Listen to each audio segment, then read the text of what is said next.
After the statements made by Bola Tinubu on Democracy Day on submitting the new minimum wage bill to the National Assembly, the members of the organized labor have reacted to this, and they have urged Bola Tinubu not to present any figure regarding the minimum wage bill to the National Assembly without due consultation with them and the members of the organized private sector. Labor leaders reminded the Tinubu-led government that workers across all states in the country would demand the payment of minimum wage arrears, irrespective of the time it takes to sign the new minimum wage into law. Joe Ajaero, the president of the Nigerian Labour Congress, NLC, and Festus Osifo, the president of the Trade Union Congress, TUC, disclosed this to journalists on Thursday on the sideline of the ongoing International Labour Conference in Geneva, Switzerland.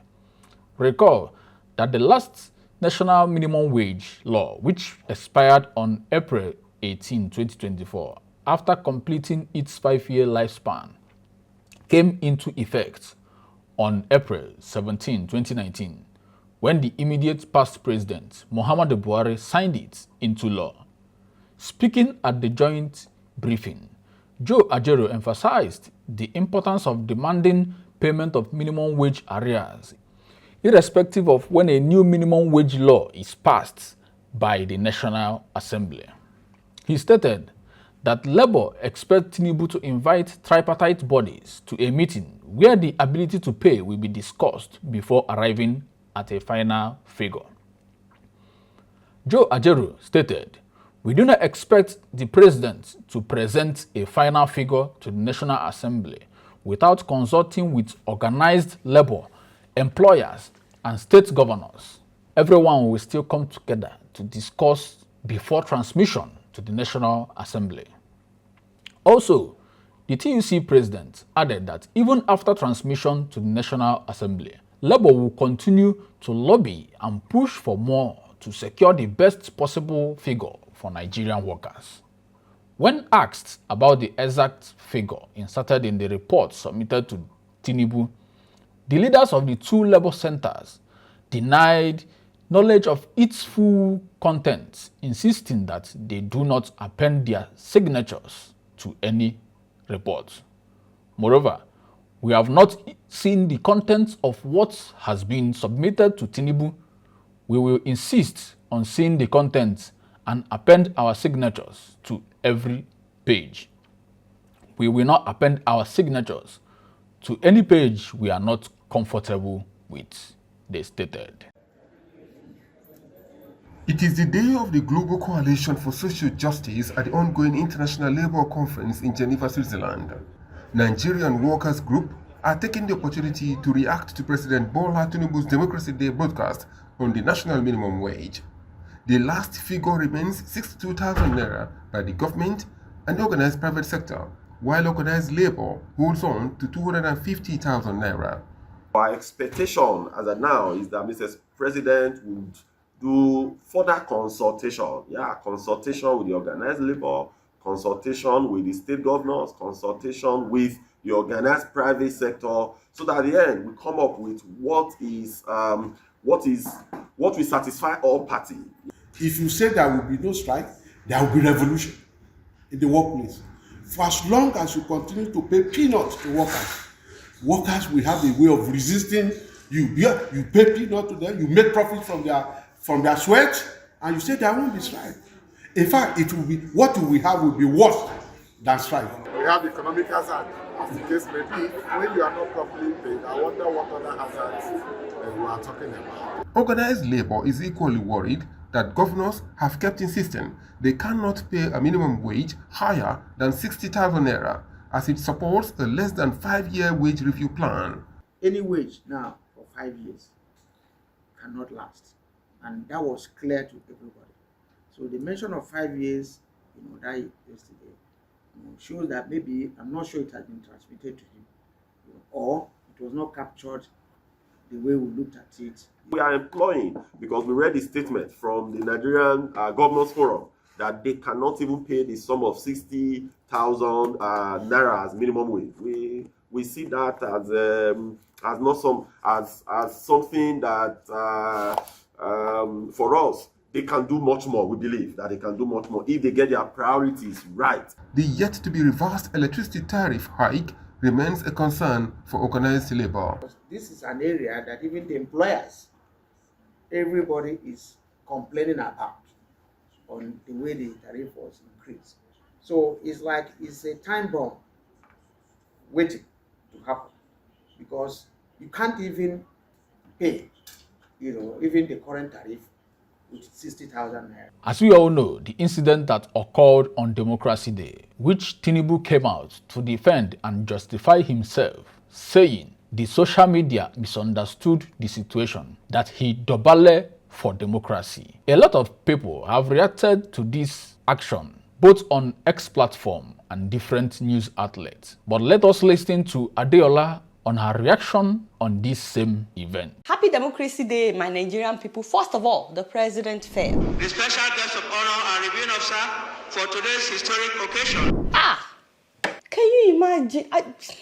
I don't understand. Say village people have pushed my father. Say no balaji subu, but God will judge you. The special guest of honor and reviewing officer for today's historic occasion, His Excellency President Asiwaju Bola Ahmed Tinubu GC. Can you imagine all the security men were there? First of all, I made a video as soon as this thing happened in the morning. I said, Alaji fellow. For some reason, I was looking at the comment section on my Instagram, and so some people were upset. They said I looked excited. They said I was making fun of him. I said, did I laugh at any point of talking about the fact that my father fell? Hello, are you seeing what I'm seeing? Did they know the president fell? These village people, what an undemocratic something to do on Democracy Day. In that same video, I was saying that the man must fire all his security men. All those security officers, you were there. My father fell. I called Cooperative. I said, story, wow, we need to talk. Are you expecting me to keep quiet when my father fell, look away as if I don't care? No. I care about my father.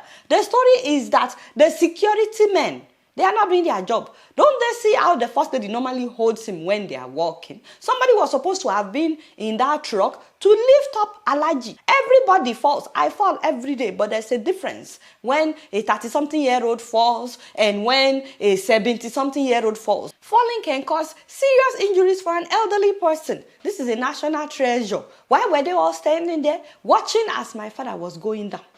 So I was not making fun of him. I don't know why some people said that I was making fun. Please go and watch the video again. I was brushing my teeth. My eyes were wide as soon as I saw what happened. Like, what? What just happened? I did not laugh. Should I not tell you that it happened? Abi, my offense now is telling you that it happened. How would you know to pray for my father if you didn't know what happened? Which brings me to TVC. Why were you guys panning away? Why did you pan the camera away from the man? How are we supposed to know how to pray for him if we don't see a clear situation of what is happening?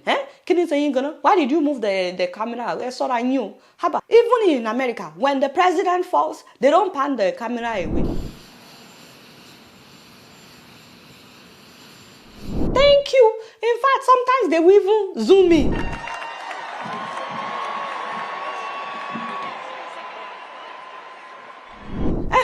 So that we know exactly how to pray for the man. And if they are telling us that they will need billions of naira to do something, we cannot see what happened. We'll be like, he just tripped Nico to spending another billions of naira. In fact, they don't need to go to London for checkup about this one. We saw what happened. It wasn't that serious. Anybody can fall. In case you are watching. Now to the cocoa of the matter, Democracy Day. Okay. Thank you for your speech, Alaji. But are you aware that some Nigerians were protesting in different cities because of the economy? Me, I was thinking you will unveil something that can help our economy on a day like this. I was shocked when I saw the unveiling of the portrait. Let's take a look.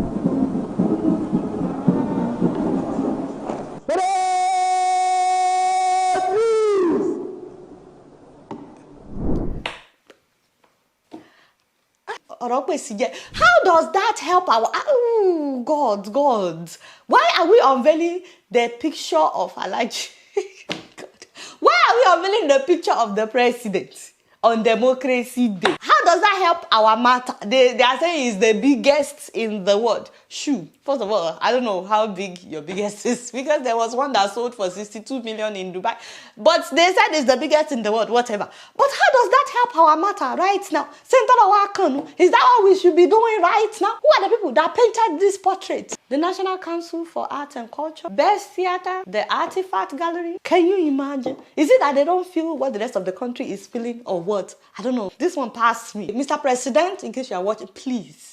People are hungry. The economy is bad. When would the minimum wage be implemented? How much are we getting now as minimum wage? Did you not hear some people in that stadium shouting minimum wage, minimum wage? Minimum wage, minimum wage, minimum wage. We want minimum wage. Thank you. That is what people are concerned with. Be calling, I must speed down. Anyway, I'm praying for you. You pray for me. I pray for you. Meanwhile, it has been a very sad week in Malawi as the Vice President, Salus Chilima, and 9 others died in a plane crash due to bad weather. Malawian President Lazarus Chakwera has confirmed that the country's Vice President, Dr. Salus Chilima, has died in a plane crash along with 9 others. The military plane left Lilongwe yesterday morning, and due to bad weather, it couldn't land at Mzuzu Airport. It disappeared from the radar shortly afterwards. Wow, this life is nothing. Nobody is guaranteed tomorrow, guys. We have to live each day as a gift. Sincere condolences to his wife, their children, and to all the family members of the 9 others that were on board. May their souls rest in peace. I really appreciate how their president was the one that announced as soon as the plane was found. He was live on TV updating the nation. May their souls rest in peace. And speaking of peace, the South African election was very interesting. Thank God that there was no riot. It was peaceful. But the biggest party, ANC, has finally lost the majority after 30 years. You know, the ANC dominated South African politics since winning in the first post-apartheid election 30 years ago. Now they are negotiating with potential governing partners because they only got 40% instead of the usual 50-something% that they used to get. And this is because there has been a lot of corruption in the ANC government, and so the opposition got stronger. Also, Jacob Zuma left the ANC. I'll talk more about that in a minute. And a lot of the members went with him to his own party. Even though the incumbent, President Cyril Ramaphosa, is still the president, you know, by the slightest margin, he won. But his party now has to work together with other parties. They need to make some compromise. Also, I couldn't believe that former President Jacob Zuma decided to run again. I know, the same Jacob Zuma with the 6 wives. Or is it 7? I mean, the man was very entertaining when he was in office. And even with that, he came to, you see, a lot of South Africans still want Jacob Zuma to come back. He left ANC to form his own party called Umkhonto weSizwe, which means the spear of the nation, abbreviated as MK. South Africans, give me some shout out. You know, I really tried with that pronunciation. I've been practicing, you know. Now, despite coming third, Jacob Zuma's party wants the court to block the sitting of the newly elected parliament this Friday, saying that the election was rigged. What do you guys think? You think Jacob Zuma should have won? The DA party, the Democratic Alliance, was one that came second. Meanwhile, Julius Malema was also on the ballot. He was in the race. I have noticed mixed reactions about Julius Malema from South Africans. Some of them love him, some of them don't. Some of them have issues with the fact that he wants South Africa to be more accepting of African immigrants. In fact, he wants to open up the South African border so that all of Africa can be one. And he was willing to lose votes to unite Africans. Someone said to me, if you want us to vote for you in 2024, you must abandon this thing of foreigners. Now I'm prepared to go home. Now I'm fine. I will never take a platform and denounce Africans. Wow. As in, when I see a Nigerian or a Zimbabwean or a Congolese or Ghanaian, I see myself. I'm not prepared to take a platform and say foreigners must go home. I would rather not be a president of South Africa. I'll be a president of my children at home. We'll practice cabinet there. And he repeated this several times. There must be free movement of people. There must be free movement of goods, and Africans must trade amongst themselves, because only through the unity of Africa will we earn our seat on the international table. Wow. But like I said, some South Africans have a problem with Malema embracing foreigners. In fact, I read so many comments online. Some people, not all South Africans, some people saying that that's why they did not vote for him. But I wasn't too surprised by how much some South Africans, I didn't say, oh, please don't quote me, how much some South Africans hate foreigners after seeing this documentary by BBC. I hate foreigners, and the government is doing nothing. I hate foreigners. How I wish they can just pick and go and leave our country. Wow. You can watch that video on YouTube, Fear and Looting in South Africa, BBC Africa Eye documentary, that's the title. To put it in context, that woman, her son is a drug addict. She said that he smokes all kinds of things, crystals and so on, but she blames it on foreigners because according to her, she believed that they are the ones doing drugs, so they must be the ones selling the drugs to him. And that's why she hates foreigners. So Malema did not win this election, obviously, but he's happy with the outcome. We are happy. We are the happiest because we have achieved our mission in our lifetime. And that mission was to bring the ANC below 50%. We want to humble the ANC. Wow. Meanwhile, did you guys see where they were collating the election results in South Africa? Hey, father. Of course, they also did counting by hands, and we saw that. But the center where the official election result was announced, I hope you guys paid attention. I'm not comparing with anybody. Put it down. I'm not comparing with any country. I'm just saying, we can do better. Amen, somebody. The next video will be about my last video on how much Nigerian lawmakers are making, because I've gotten all kinds of reactions to that video. Some people telling me that that is not how much they get every single month, that some of the allowances are every year. So I'll be doing another video with corrections, but also expatiating on how much they are actually supposed to be getting paid according to the law compared to what is actually happening. So please stay tuned.